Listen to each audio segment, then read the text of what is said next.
미 전역 1일 코로나19 신규 확진자가 140만 명을 넘어서면서 사상 최고치를 기록했습니다. 입원 환자도 역대 최다를 넘어섰습니다.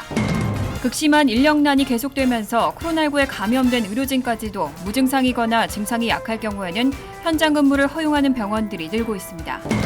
제약사 화이자가 올 3월 중 오미크론 특화 백신을 출시하겠다고 예고했지만 일부 전문가들은 백신의 효과와 시기를 두고 회의적인 입장입니다. 항공편과 지하철, 버스 등 대중교통 분야도 인력 부족을 겪으면서 운행 취소와 차질이 잇따르고 있습니다. 지난해 미국 시민권을 신규 취득한 한인 이민자 수가 10년 내 최저치를 기록했습니다. 이상은 이 시각 주요 뉴스입니다.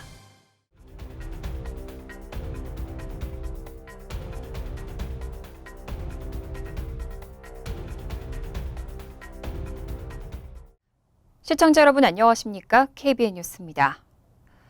미 전역 1일 코로나19 신규 확진자가 140만 명을 넘어서면서 사상 최고치를 기록했습니다.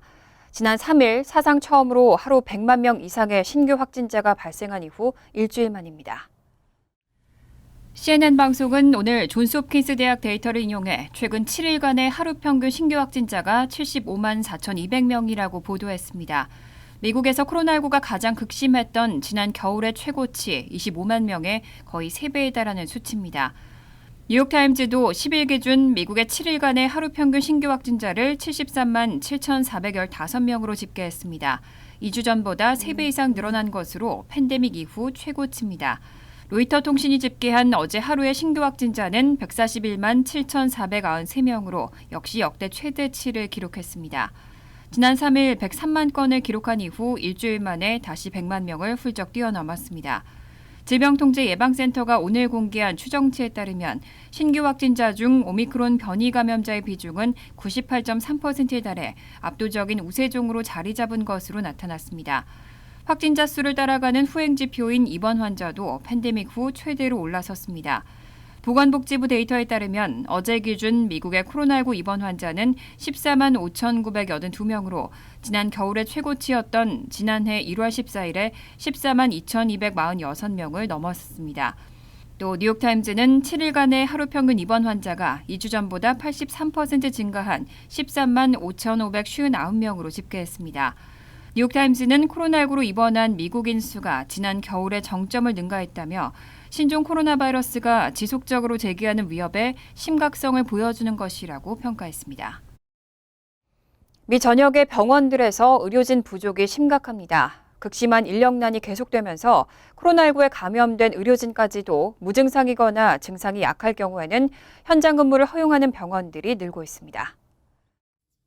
캘리포니아주 보건당국은 지난 주말 병원 의료진과 직원들 가운데 코로나19 진단검사에서 양성 반응이 나왔더라도 무증상일 경우에는 근무를 계속해도 좋다고 발표했습니다.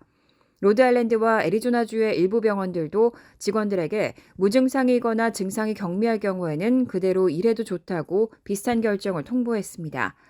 앞서 지난달 질병통제예방센터는 보건의료 종사자 가운데 무증상인 확진자들은 음성 반응이 나온 지 일주일이 지나야 업무에 복귀하는 대신 일손이 부족할 경우 격리 기간을 더 짧게 해도 좋다는 지시를 내리기도 했습니다.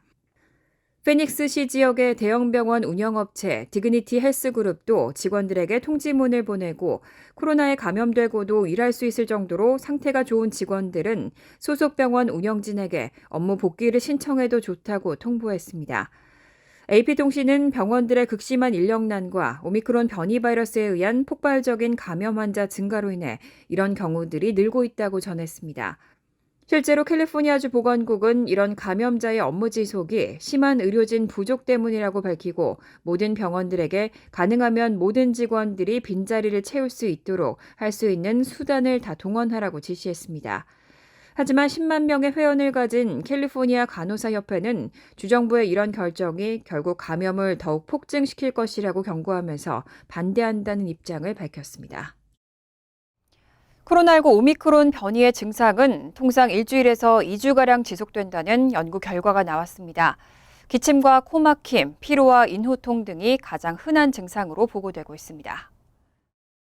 지난 9일 워싱턴 포스트는 지난해 11월 말 노르웨이에서 발생한 오미크론 변이의 집단 감염 사례를 연구하고 그 결과를 보도했습니다. 당시 노르웨이에서는 파티에 참석한 117명의 백신 접종 완료자 중에서 66명이 코로나19 확진 판정을 받았고 이 중 최소 15명이 오미크론에 감염된 것으로 나타났습니다. 보건당국에 따르면 기침, 코막힘, 피로, 인후통이 가장 흔한 증상이었고 두통과 발열이 뒤를 이었습니다. 확진자 중 12명 이상은 2, 3일 만에 증상이 호전됐고 일주일을 전후한 시점에서 62명은 여전히 약간의 증상이 있다고 대답했습니다. 감염 후 2주가 지난 후에는 입원이 필요한 경우는 한 명도 없었습니다. 존스홉킨스대의 연구는 경미한 코로나19에 걸린 사람들은 2주 후에 회복하는 경향이 있다고 보고했습니다. 코로나19 경증 환자들은 증상이 호전되고 열이 나지 않는다면 열흘 후에는 다른 사람들에게 바이러스를 퍼뜨릴 위험이 없는 것으로 확인됐습니다. 반면 증상이 심한 경우 한 달 이상 지속될 수 있고 더 오랜 기간 다른 사람들을 감염시킬 수 있었습니다. 또 백신 접종을 한 사람도 몇 달 동안은 일부 증상이 지속되기도 했습니다. 워싱턴 포스트는 오미크론뿐 아니라 모든 바이러스에 의한 증상은 예방접종 상태와 건강, 이력, 나이, 생활 양식 등에 따라 지속기간과 심각성 등이 다르게 나타난다고 덧붙였습니다. 제약사 화이자는 올 3월부터 오미크론 특화 백신을 출시하겠다고 예고했습니다. 하지만 일부 전문가들은 이런 오미크론 백신의 효과와 그 시기를 두고 회의적인 입장입니다. 제약사 화이자는 현재 오미크론 전용 백신을 생산 중이고 3월 중으로 출시할 예정이라고 밝혔습니다. 모더나도 임상시험을 진행할 예정이라면서 가을 중으로는 출시할 수 있다고 자신했습니다. 엘버트 블러 화이자 최고 경영자는 이미 오미크론 전용 백신을 생산하고 있다면서 기존 백신은 입원과 중증을 예방하는 것에 효과적이기 때문에 오미크론 백신은 감염에 대한 보다 나은 보호를 제공하는 것이 목표라고 강조했습니다. 하지만 일부 전문가들은 오미크론 특화 백신의 필요성에 의문을 제기하고 있습니다. 베일러 의과대학의 국립열대의학대학원 학장인 피터 호테즈 박사는 올 여름까지는 전 세계적으로 새로운 변이들이 대거 등장할 것이라면서 특정 변이 부스터샷에 집중하기보다는 메신저 리보액산 기술을 개선하고 효능을 끌어올릴 필요가 있다고 강조했습니다. 존 무어 웨일 코넬 의과대학의 미생물학 및 면역학 교수는 새로운 백신이 준비될 때쯤 오미크론은 틀림없이 사라져 있을 것이라면서 미국의 오미크론 대유행은 2월 중으로 끝날 것 같다고 전망했습니다. 다만 존스홉킨스 국제백신연구소의 윌리엄 모스 박사는 오미크론이 계속해서 지배종이라고 가정했을 때 아직 코로나19에 감염되지 않은 이들에게는 효과적일 수 있다고 평가했습니다. 바이든 대통령이 직원 100인 이상의 민간 기업을 대상으로 내린 백신 의무화 행정명령이 어제부터 발효됐습니다. 기업들은 직원의 백신 접종 실태를 조사하고 미접종 직원에게는 매주 검사를 받도록 해야 합니다. 바이든 대통령의 8천여만 명의 노동자를 대상으로 하는 100인 이상 고용 민간기업 백신 의무화 행정명령이 어제부터 발효됐습니다. 단시행처인 직업안전보건청은 다음 달 9일까지는 명령을 어겨도 페널티를 부과하지 않겠다고 밝혔습니다. 그때까지 해고를 빌미로 각 사업체에서 접종률을 높여달라는 건데 노동시장 수요가 공급을 초과하는 상황에서 재개만 속이 타들어가는 모습입니다. 앞으로 100인 이상 고용사업주는 직원의 백신 접종 상태 관련 데이터베이스를 수집하고 사내 백신 정책을 공지하며 백신을 맞으러 가는 직원에게 유급 휴가를 제공하고 미접종 직원은 마스크를 쓰게 해야 합니다. 다만 행정명령은 사법부 2심에서 기본권 침해라는 판결을 받은 가운데 현재 대법원 최종심이 진행되고 있습니다. 더힐은 보수 우세인 대법원 심리에서도 결국 연방정부가 패소할 거란 관측이 높다고 전했습니다. 일단 다음 달 9일까지 페널티가 부과되진 않지만 업주는 직원들이 백신을 맞지 않고 버틸 경우 이들에게 매주 코로나19 검진을 실시하고 그 결과를 다음 달 9일까지 직업안전보건청에 제출해야 합니다. 그런데 문제는 업주 입장에서 정책 시행이 어렵다는 겁니다. 에드이지 전미소매협회 부회장은 누가 백신을 맞았는지 파악하는 것조차 큰 부담이 된다고 전했습니다. 또 검진 키트 수백만 개를 확보하는 것도 업주들로선 상당한 도전입니다. 더힐은 업주들이 대법원 판결을 주시하고 있다고 전했습니다. 오미크론 확산에 따른 인력 부족은 병원만의 문제가 아닙니다. 항공편과 지하철, 버스 등 대중교통 분야도 인력 부족을 겪으면서 운행 취소와 차질이 잇따르고 있습니다. 어제 항공편 추적 사이트 플라이트어웨어에 따르면 이날 취소된 미국 국내선과 미국행, 미국발 국제선 여객기는 876편에 달했습니다. 일요일인 전날에도 1,335편의 항공편이 결항됐습니다. 지난해 말 성탄절 무렵 시작한 항공대란이 보름 넘도록 계속되고 있는 상황으로 크리스마스 이후 취소된 항공편은 수만 편에 달합니다. 다만 어제 취소 항공편 수가 다소 줄어든 것은 꼬리에 꼬리를 물고 이어진 겨울 폭풍과 코로나19로 병가를 내겠다는 직원들의 요청이 한 고비를 넘긴 신호일 수도 있다는 분석도 나옵니다. 한편 어제 주요 도시에선 버스, 지하철, 대중교통편의 운행도 축소됐습니다. 뉴욕시의 메트로폴리탄 교통국은 지하철 근무자의 6%가 병가를 내면서 3개 노선의 운행이 중지됐다고 밝혔습니다. 다만 병가 근무자의 수치는 지난주에 21%에서 낮아진 겁니다. 수도 워싱턴 DC에서는 메트로버스가 이번 주 주중 운행 스케줄을 토요일 스케줄로 바꿔 75% 축소 운영하기로 했고 디트로이트에선 버스 서비스의 20에서 25%가 취소되거나 지연 운행합니다. 오리건주 포틀랜드의 트라이맷 버스는 역사상 가장 심각한 운전사 부족을 겪고 있다며 9일부터 버스 서비스를 9% 감축했다고 밝혔습니다. 또 앞서 7일에는 대형 크루즈 선사인 로열 캐리비언 인터내셔널이 크루즈선 4척의 운항을 취소했습니다. 지난 2020년 10월부터 지난해 2월까지 5개월 동안 출생한 신생아 수가 예상보다 6만 명가량 더 적은 것으로 집계됐습니다. 팬데믹이 시작된 2020년 초 적지 않은 가정이 임신을 미뤘던 것으로 보입니다. 최근 싱크탱크 브루킹스 연구소는 2020년 10월부터 이듬해 2월까지 미국에서 태어난 아기가 예상치보다 6만 명 더 적었다는 연구 보고서를 공개했습니다. 이는 2020년 초 임신이 줄었다는 것과 일치하는 결과입니다. 미국에선 2020년 1월 첫 확진자가 나왔고 이후 확산세가 가팔라지면서 그해 3월 13일 국가 비상사태가 선포됐습니다. 이후 백신 접종 확대로 코로나19 상황이 어느 정도 안정될 때까지 미국은 경제 봉쇄로 인한 실업률 급등과 마이너스 경제 성장을 겪고 화상 수업, 재택근무 등 비정상적인 생활을 겪었습니다. 분석 대상 기간 실제와 예상 출생아 간 격차가 가장 큰 달은 2021년 1월로 역산하면 이 아기들이 수정됐을 시기는 2020년 4월입니다. 미국이 코로나19 확산에 가장 큰 충격을 받아 대량 해고가 발생하는 등 대혼란을 겪던 때와 일치합니다. 이 보고서의 공동 저자인 필립 웨빈 웨슬리대 교수는 불확실성은 출산에 좋지 않다며 이번 출생아 감소는 1918년 스페인 독감 대유행, 1930년대 대공황 때와 일치하는 현상이라고 말했습니다. 하지만 떨어진 출산율은 2021년 2월에는 예상치 수준으로 반등했습니다. 이 보고서의 데이터가 제시된 마지막 달인 2021년 6월의 경우 출산율이 급등했는데 이는 9개월 전인 2020년 9월에는 사람들이 좀 더 낙관적으로 느끼고 있었다는 걸 시사했습니다. 지난해 미국 시민권을 신규 취득한 한인 이민자 수가 10년 내 최저치를 기록했습니다. 11,350여 명으로 그 전해 같은 기간과 비교해 30% 넘게 줄어든 수치입니다. 연방국토안보부가 지난 6일 발표한 2020 회계연도 신규 시민권 취득 현황 자료에 따르면 이 기간 미 전국에서 시민권을 취득한 한인 이민자 수는 11,350명으로 집계됐습니다. 전년 같은 기간과 비교해 30.3% 줄어든 것으로 지난 2010년 이후 10년 만에 가장 적은 수치입니다. 한인들의 시민권 취득 추이를 연도별로 보면 지난 2008년에는 22,759명으로 사상 최대를 기록했습니다. 하지만 이후 급감세를 보이면서 2010년에는 11,170명까지 떨어졌다가 2011년 12,664명으로 반등한 뒤 증감을 반복했습니다. 이후 2015년부터는 14,000명대를 이어가다 2018년 16,031명, 2019년 16,298명까지 큰 폭으로 증가한 후 또다시 지난해 급격한 감소세를 보인 겁니다. 이민 전문가들은 지난해 초 불어닥친 코로나19 사태 여파가 한인 시민권 취득자 감소에 직접적인 영향을 미친 것으로 분석하고 있습니다.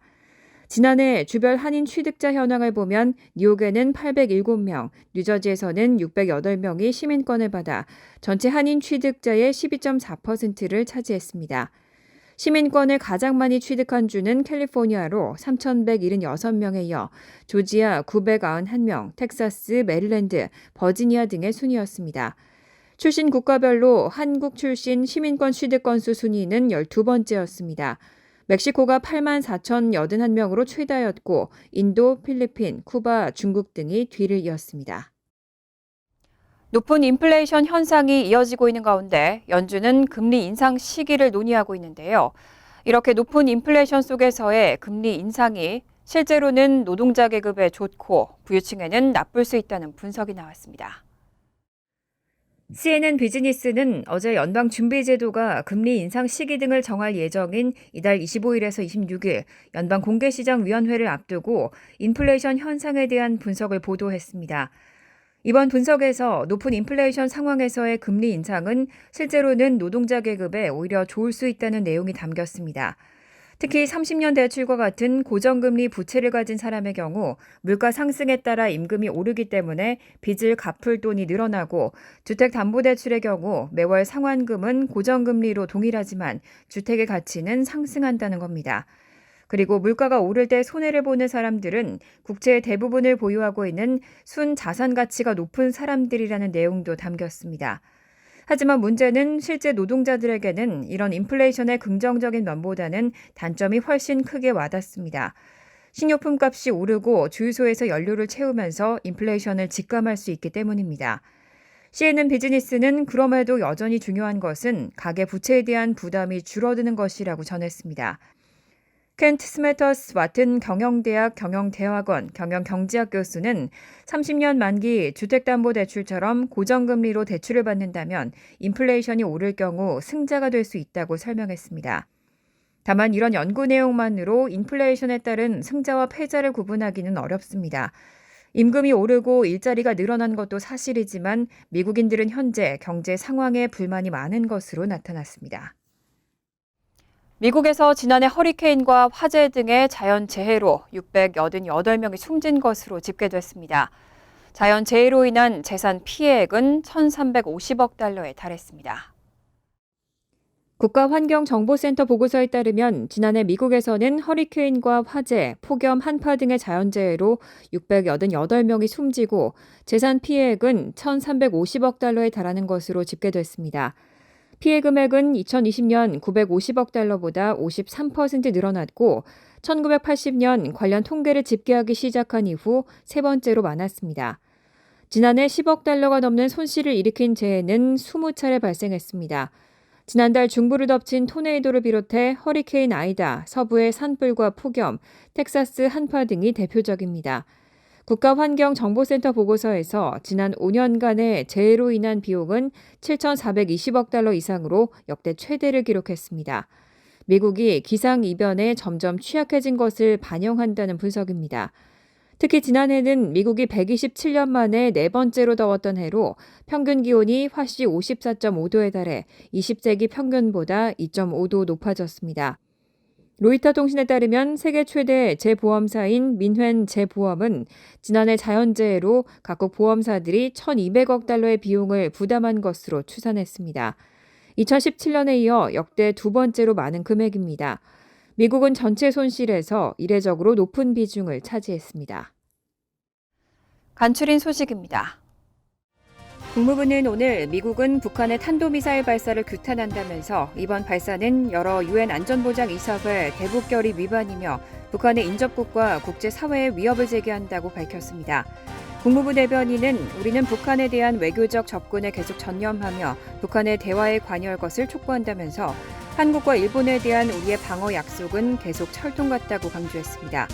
북한은 한국 시간 오늘 오전 7시 27분께 동해상으로 탄도미사일로 추정되는 발사체 한 발을 발사했습니다. 질병통제예방센터는 어제 캐나다 여행경보를 4단계 매우 높음으로 격상했습니다. CDC는 캐나다를 여행해야 한다면 출발 전 백신을 완전 접종하라며 캐나다 현재 상황으론 백신 완전 접종자도 코로나19 감염 및 확산 위험에 처할 수 있다고 경고했습니다. 아울러 서인도제도 남부 퀴라소 섬도 4단계로 상향했고 백신 미접종자는 멕시코 등 위험국가를 방문하지 말라고 권고했습니다. 캘리포니아주가 성인 불법 이민자 모두에게 건강보험 혜택을 제공하는 방안을 추진하고 있다고 어제 AP통신이 보도했습니다. 소득 요건을 충족하는 특정 연령대 불법 이민자에게만 제공해온 건강보험 대상을 대폭 확대하는 것으로 50개 주 가운데 처음으로 추진되는 겁니다. 게빈 뉴섬 캘리포니아 주지사는 이날 2,864억 달러에 이르는 예산안 계획을 발표하면서 이런 건강보험 혜택 확대 방침을 밝혔습니다. 체류 지위와 관계없이 성인 이민자 모두에게 건강보험 서비스를 제공하면 연간 22억 달러가 들어갈 것으로 추정됩니다. 뉴욕시 공화당 소속 의원들은 어제 스테이튼-아일랜드 뉴욕주 법원에 뉴욕시의 비시민권 투표권 부여 조례안의 효력 중단을 요구하는 소송을 제기했다고 밝혔습니다. 이들은 18세 이상의 시민은 모든 선거에서 투표할 수 있는 권리를 가진다는 내용의 뉴욕주 헌법 2조 1항을 근거로 들며 주법은 시민권자에게만 투표권을 부여할 뿐 외국인에 대해서는 투표를 금지한다는 것을 알 수 있다면서 이번 조례가 위헌이라고 강조했습니다. 환율과 증권 소식입니다.